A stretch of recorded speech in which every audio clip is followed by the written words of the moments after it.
Class 12 का chemistry का ये चैप्टर है अकरेंस ऑफ मेटल्स।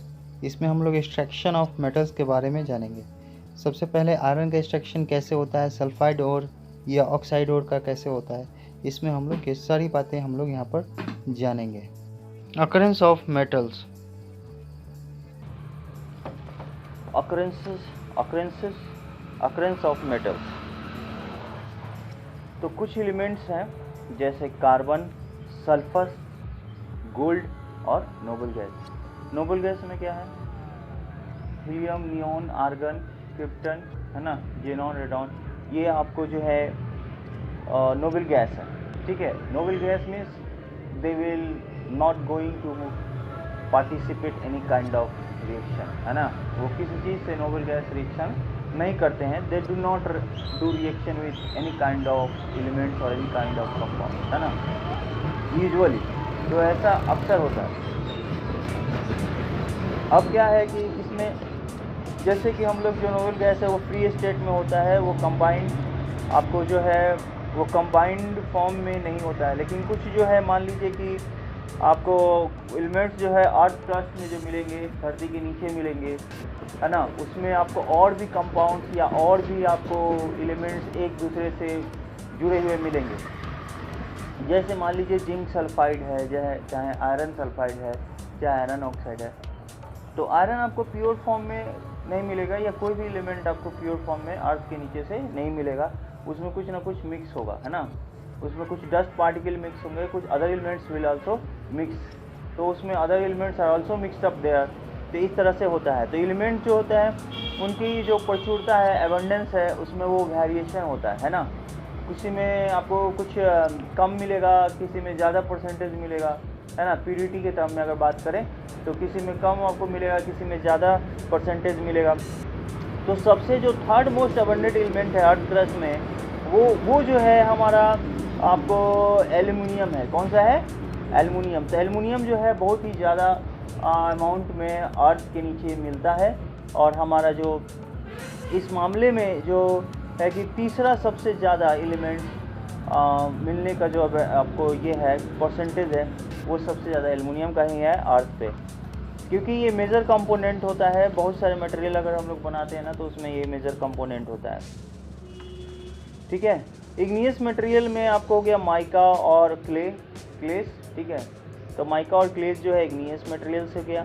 बहुत सारे जेम स्टोन भी हैं जो कि आपको इम्प्योर फॉर्म में होते हैं, और वो है Al2O3 एल्यूमिनियम।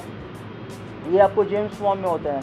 कुछ एग्जांपल्स हैं जेम्स, जैसे कि रूबी हुआ, सफायर हुआ, उसमें आपको क्रोमियम है, कॉपर है, ये सब जो है इम्प्योरिटी के रूप में उसमें मिलते हैं। ठीक है, जेम्स में, रूबी में, सफायर में इम्प्योरिटीज़ मिक्स होते हैं। आयरन जो है सेकंड मोस्ट एबंडेंट एलिमेंट है।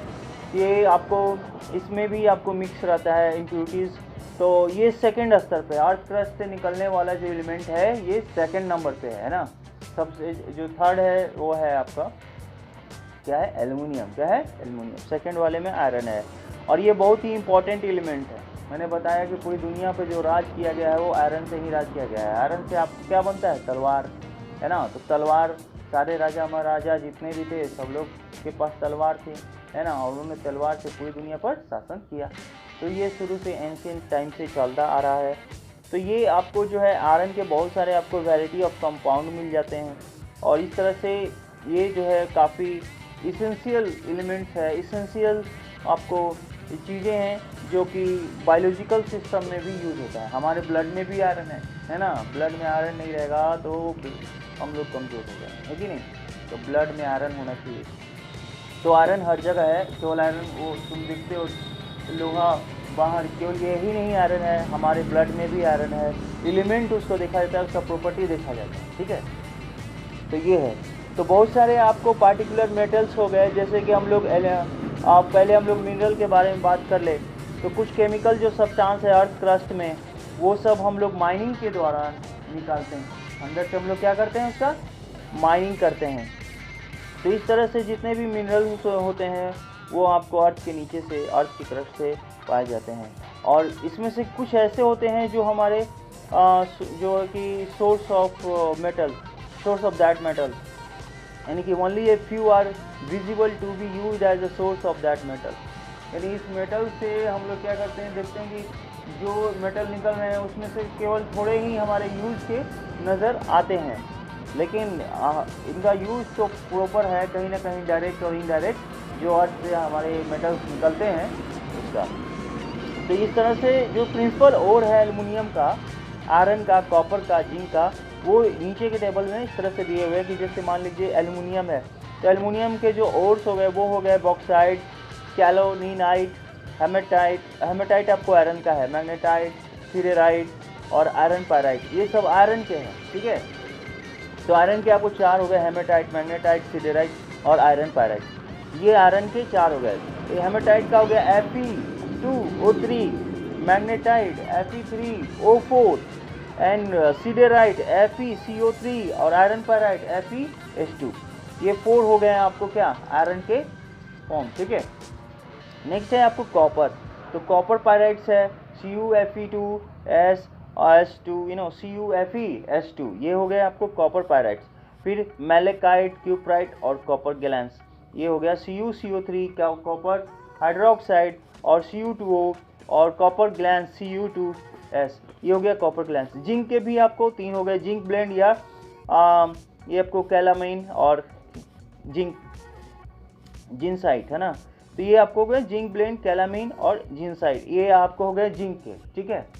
So we are having this ore and their compositions are here, so you can remind it, okay, you can just recall it. तो particular element जो होते हैं वो क्या होते हैं कि उनके वैरायटी ऑफ कंपाउंड्स होते हैं।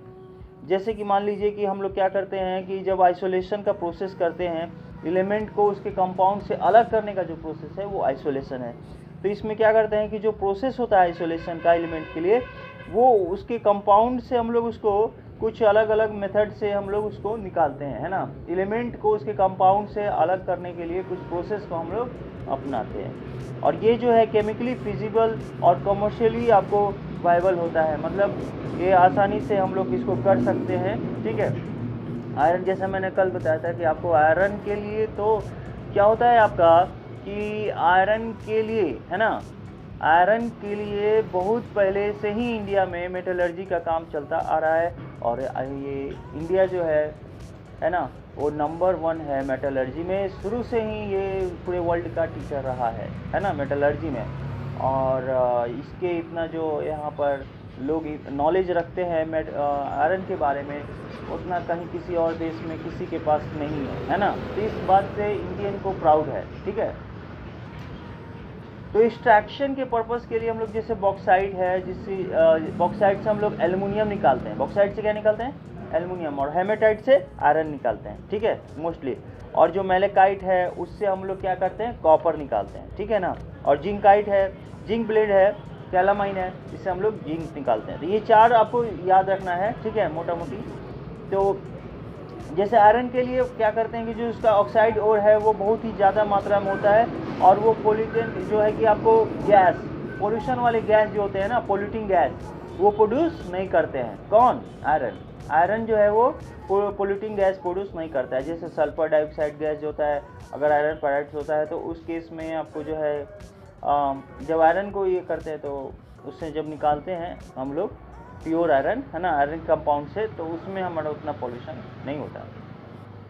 कॉपर और जिंक जो है दूसरे ओर है, जो कि आपको मैंने बताया, वो आपको उसकी एबिलिटी पे डिपेंड करते हैं, और भी कुछ फैक्टर्स हैं जिस पे ये जो आपको जिंक है, कॉपर है, वो मिला करता है। तो इंटायर साइंटिफिक और टेक्नोलॉजिकल प्रोसेस जो होता है उसके कंपाउंड से, उसके ओर से हम लोग मेटल को निकालते हैं, उस टर्म को हम लोग बोलते हैं मेटलर्जी। मेटलर्जी में हम लोग क्या करते हैं, कंपाउंड से जो डिज़ायरेबल मेटल्स है, उस डिज़ायरेबल मेटल्स को आप ऑब्टेन करने के लिए जो प्रोसेस अपनाते हैं, whatever the process you are following, है ना, that process is called metallurgy. That process is called metallurgy, यानी extraction and isolation of element from its compound form, है ना, is called metallurgy, is called metallurgy. So from the involved various principles of chemistry, we are obtaining pure form of metal from their compound by various methods. These are called metallurgy.